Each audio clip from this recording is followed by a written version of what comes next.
Hey guys, James Wyatt. Welcome back to another edition of Running with James. Today we have a special edition of Running with James. We have our friend, co-host, producer, Rocky from the Running with James podcast. How you doing today, Rocky? Doing good. How you doing? Doing great, man. Thanks for coming in today. Oof. Oh my gosh, the RockDawg. Had to do it. So this guy is in here today about he's getting back into his running. It's something we always talk about on the podcast, right?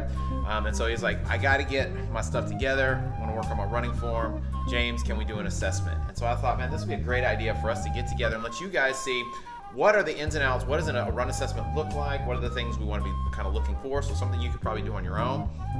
And then what are some tools or some ways to get around, or not get around, but improve your running form, okay? So what we're gonna do is we're gonna pop him on the treadmill here in just a second, and then we're gonna video him in slow motion, and then from that, we're gonna look at that video and talk about what are some things that we can improve, some inefficiencies. And so this is some of the stuff that you would go through when you get a run coach. You ready? I'm ready. All right, let's go run. Let's do it. Change your mind, change your life.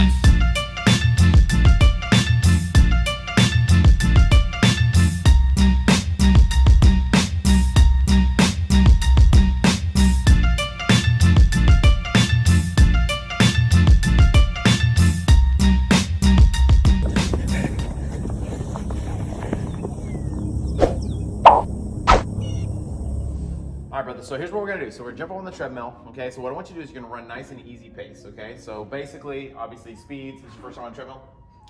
No. No, okay. So on the right is gonna be your numbers. You can just go straight up to whatever mile per hour. So it's 3 miles an hour to 4 miles an hour, right? But I want you to keep it nice and easy. All right, so step on the sides for me. This is gonna start. I'm at both sides, bro. Both sides. You said you've been on a treadmill before. All right, go ahead and start walking. It's okay, it's okay. Nobody's mad at you. All right, so we're gonna speed it up. So you can speed it up by pressing this. So this is incremental changes, and then 2, 3, 4. So go ahead and hit it on 4. That should be a nice, easy, slower pace. And I want you to do is just kind of run a little bit for me, okay?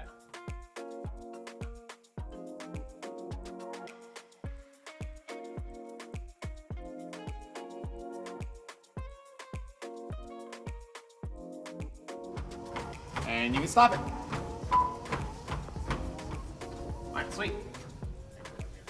All right, man, so let's take a look at this video. All right, so there's several different things we're gonna look at when we are looking at our slow motion run, okay? So it doesn't really matter whether you're landing on your forefoot, midfoot, your heel. We wanna look at where you're landing in reference to your hips, okay?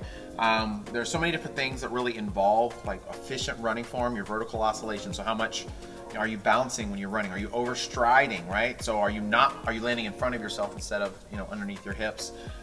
Is there a lot of torso shift? Okay, so all of that stuff is just inefficiencies. And so anything that takes us anywhere but straight is something that's just wasted energy, okay? So one of the first things we wanna look at is where you're landing in reference to your hips, okay? So as we look through this video, all right, so we're gonna take it kind of to the back where we really got a lot of really good side shots from you. All right, so as we're running, what we notice here is as you're landing, if we freeze it right there, okay, what we notice is, here's your hips, here's your landing spot. You see that? All right, so where are you landing? These hips don't lie, so I am landing a little bit in front of them. Okay, so you're landing a little bit in front of yourself. Your leg is a little bit bent, but it's almost straight, okay? So what that means is that basically you're not really engaging your glutes all that much, okay?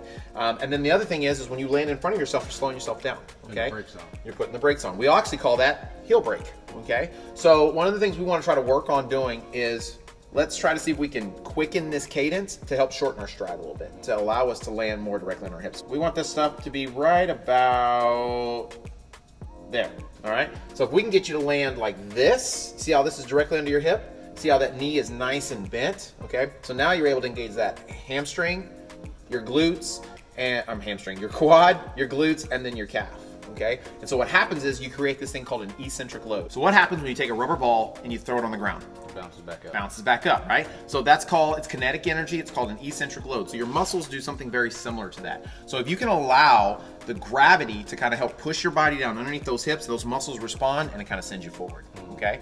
So we always want to think ears over our shoulders, shoulders over our hips, and leaning forward, okay? So most people don't even think about this or know this, but the thing that moves you forward isn't necessarily your muscles as much as it's gravity, okay? So if I lean forward at my ankles, what happens?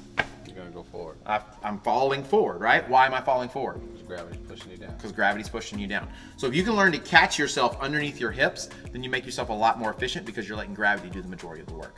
Okay, so let's take a look at your turnover. Okay, so what turnover basically is from the moment your foot hits the ground, it turns over and hits the ground again. Okay, so one of the first things we look at is what we call your knee drive and your heel lift. Okay, so you see how you've got this 90-degree lift right here with your heel? That's awesome. Like a first kiss. Yeah, that's beautiful, okay? So that means you're pulling with those hamstrings really, really well, okay? So what that allows you to do is that's partly why you're probably landing a little bit, not way out in front of you, right? But rather you have a little bit of a bend in your leg, okay?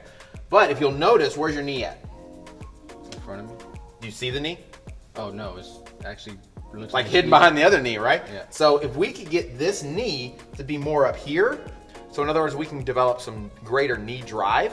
What that's gonna do is that's gonna pick this up so that when you fall, it lands underneath your hips, okay? So to do that, we gotta engage those hip flexors, okay? So to drive that knee, we wanna focus more on this pull rather than just pulling with our hamstrings, all right? So that we can also get those glutes engaged because your glute is one of the largest muscle groups you have in your body, okay? So we wanna take this knee and we want that knee to come up further, okay? So it's not you don't have any knee drive, but if you notice, where is your knee pointing? We'll pause it right when you're kind of in midair. Right there, all right? So you see this, you see how your knee doesn't really come, it really points toward the ground, okay? It's not really pointing forward, and we want it to point forward, okay? If we're doing that, now you've got a good forward lean, okay? That's great. So that means you are using some of the gravity, but you're just not benefiting from that forward knee drive to help land under your hips. I think if you got that forward knee drive and quicken that cadence a little bit, you'd be landing right underneath your hips, okay? The other thing it's gonna do is it's gonna help with that vertical oscillation. So you can see, as you're running, there's a lot of bounce to the ounce, right? So you remember when we were running, like how loud it was? Do you remember that? All right, and so, I mean, what do you weigh? $175. Don't lie, bro. Okay, $145. Like 125, 130, something like that? 145. Okay, 145, all right? I weigh like 185 pounds, and I don't sound that loud running on the trampoline, on the treadmill, okay? Don't call me big dog for nothing. Nah, that's true, all right? So, but it's just because you have a lot of bounce, okay? Well, here's the deal. For every centimeter, inch, whatever, millimeter you take off of your balance, it basically switches over into your stride length. So you can actually cover more ground. So this is just wasted energy that we don't have to have. Plus, if you're doing this a lot, especially if you're overstriding like you're doing, what's gonna happen is it's a greater impact on your joints, okay? So it can cause some pains and things of that nature. So I'm gonna show you some drills that can really help you with this stuff, okay? The other things we'll look at is what your trunk is doing, your upper body. We look at your hip dip. We also look at, are your knees collapsing, right? So like you see how you're going here, your shoulders are kind of turning, not this left one, but this right one kind of turns a little bit. So you have this like kind of pretend line that goes right down the middle of your body. And that is a line that we call like your medial line. You don't want to ever cross that line. Okay, so you have a little bit of it, and it's mainly because you kind of like twist your body a little bit. So that's just strengthening that core and learning how to move your arms rather than moving your torso. Okay, so this isn't bad. This is like not too bad, and this is a pretty easy fix just when you're practicing out on the run. And then when you look at your hips, you can actually see, and this is 100% because of the overstriding, right? You can notice like when this foot lands, watch this cheek land, bam. That hip land, watch this cheek. Tilts, okay? So you got a little bit of hip tilt. So what happens is that muscle, your gluteus minimus that's right in here, that muscle is a very small muscle. And so it's kind of controlling that hip sway back and forth. And it's the only glute muscle that's really getting lit up right here, right? So do you ever get sore kind of in that like hip area? Oh yeah, for sure. Yeah, Hips don't lie. They don't lie, right? So they're screaming to you because you're kind of overutilizing them. So we can do a couple things. We can strengthen them, but then also if we will shorten that cadence and help with that knee drive and you land under your hips, then you'll start using all this extra meat, that gluteus maximus, the medius, right? And then your hips don't have to be lying or telling the truth. They don't have to be involved as much. Make sense? All donk work. Nice. All right, so let's take it over here. We'll do some drills, and I'll show you how to do it, how to help improve that form. Sound good? Sounds good. All right. So one of the easiest ways to help improve your overall efficiency is going to be neuromuscular exercises. Okay. So neuromuscular exercises are basically just movements to teach your brain how to do something different. Okay. So drills, right? We talk about drills all the time. We talk about the 5 golden rules of running. Number 5 is drills. Drills is something people don't do a lot of. They think it's a waste of time, but it's probably one of the best things you can do that has, basically it's the least effort to get the best result, okay? If you just practice them regularly, you don't have to worry about having new fitness, you're just gonna get faster, okay? So we talk about not landing on your hips, kind of overstride. One of the first things we can do to correct that or to help be more efficient is to quicken that cadence, okay? So you have a lot of vertical oscillation, you're overstriding. So what we want to do is we want to quicken that cadence. So your cadence basically is just how many steps you're taking per minute. So one of the best ways I've found to do that is through what's called the marching drill, okay? You're familiar with it, you've seen it, you've come to class with it before. Yeah. So the marching drill basically is simply this. We want to pick up our foot by driving our knee forward, okay? So that's what we're focusing on. We're thinking about forward knee drive, okay? So our foot comes off the ground, not because we're picking the foot up, but because the knee goes forward, okay? And so one great way to do this is to get out a metronome, right? Get your phone, type in like on Safari or Google, type in metronome, and just set it to 180 beats per minute, okay? So that's this right here.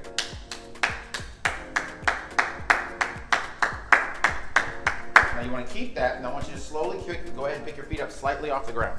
There you go. There you go. Left, right, left, right, left, right, left, right. Now slowly start moving forward. Slowly start moving forward. Don't take bigger steps, just slowly move forward, okay? Now if you're doing this correctly, you're gonna feel it in your glutes, right? You're gonna feel your butt actually activated, okay? So we're gonna go probably about 20 yards or so. When we get to the end, you'll just stop. You'll just stop, turn around and walk back, okay? So what this is gonna do is gonna allow your heart rate to come back down. So, because we don't want to, this isn't a workout, okay? This is a neuromuscular exercise. We're not trying to wear ourselves out. We're not trying to get like anaerobic or anything like that. One of the things we talked about to get that knee forward is to engage that hip flexor, okay? So we need to get our brain thinking about it, but we also need to strengthen that hip flexor, okay? So two great drills to do that. One would be doing A skips.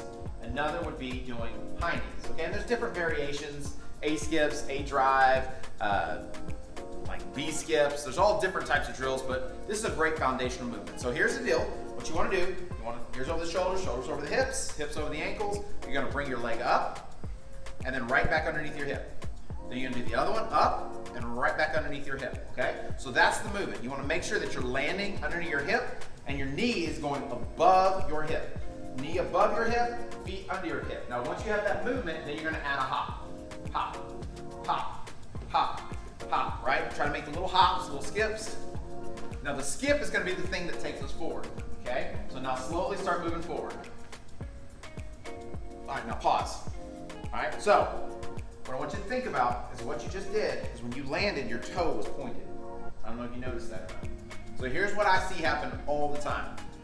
When people see that they overstride, they'll start trying to point their toe down. So that instead of landing on their heel, they land on their toe, which can create an issue because now what you're doing is you're putting more pressure on your Achilles and on your calves. So you can start having like Achilles tendonitis, stuff like that. So the goal isn't to land on our toe. Remember, the goal is to land under our hips, okay? So don't point your toe, keep your toe in dorsal flexion, right? So curl it up towards your knee. We're going straight up, straight up, straight up. Don't crunch, stay tall, don't point your toe. You're pointing your toe. Don't point your toe, there you go. So don't reach your leg out in front of you. You should be able to pause directly underneath those hips. There you go, all right? So like I said, as you master that particular drill, you can move on to like high knees with a pause. There's high knee skips, right? So there's all different types of variations, right? That'll help get that hip flexor stronger, but it's like progression, just like everything else, okay? Then one of the last ones we talked about, all right, because you got that great butt kick. Most people don't have that, so kudos to you, okay? But one of the things that we also talked about was that glute activation, right? Because you kind of got that, the minimus is getting overworked, and the medius and the maximus isn't getting any play, okay? So one way to work on that is by doing lunges, okay? So simply taking that leg, and so if you do a run specific lunge, what you want to think about, you're going to pick that leg up into the lunge, leg, other knee, drive that knee up into the lunge, drive that knee up into the lunge. So focus on getting that knee up and not leaning forward, okay? Because if you start leaning forward over that knee, you're going to start to be very quad dominant and not glute dominant, okay? So I want you to think about when you go down, push with this leg. There you go. So you're trying to push with that back leg as you come up so that glute gets engaged, okay? There you go. Keep your core tight so you're not balancing back and forth. There you go. Good job. All right, so doing these drills. Now you can do tons of drills. There's days, right? I think it's really a good idea to do drills, like a bunch of drills, like 5 or 6, 10, 8, 7 drills, whatever, and just take a day where that's the focus. Okay, and if you do that, it's just gonna make you better. It's gonna make you stronger. Okay, but my suggestion is every time you go for a run, let this be part of your workout, or warm up rather, right? So you go and maybe run for 5 minutes or so, 10 minutes, then stop, do some kind of active stretching, and then do all of your drills a few times, like 1 or 2 times per drill. Then go do your run. So you're doing a couple things. You get your body ready for movement.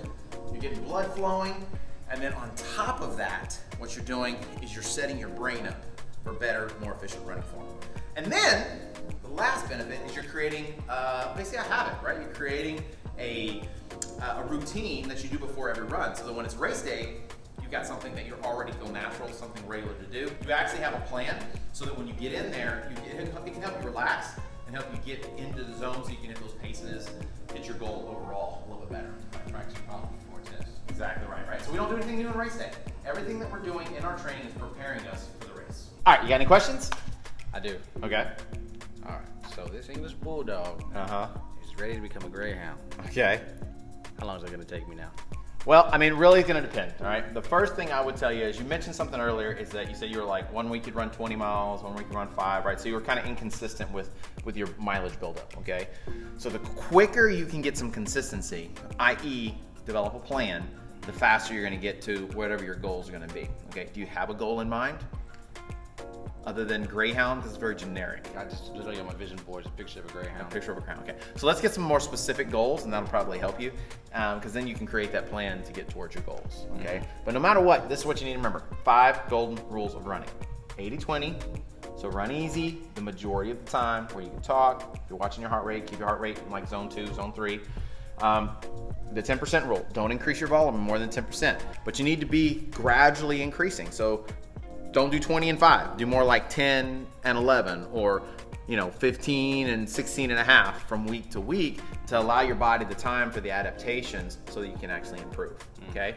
The 20-30 rule. You gotta have a long run. You need a long run. You need a hard, long effort, but it shouldn't be more than like 20% of your total mileage. Right. So if you're only doing, say, 20 miles a week, you shouldn't be running more than 6 miles. And if you are, you're doing too much on one run.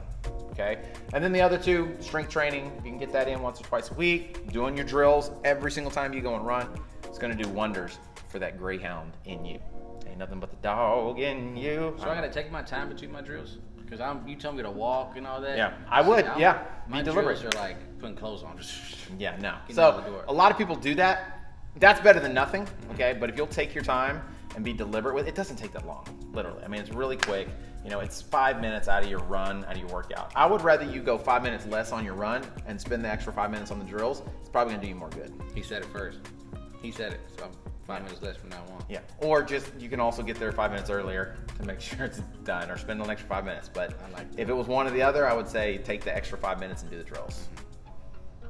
You heard that here. That's it. All right, guys. Thanks for coming in today, guys. Thanks, Rocky, for asking the question and for coming in and being our guinea pig.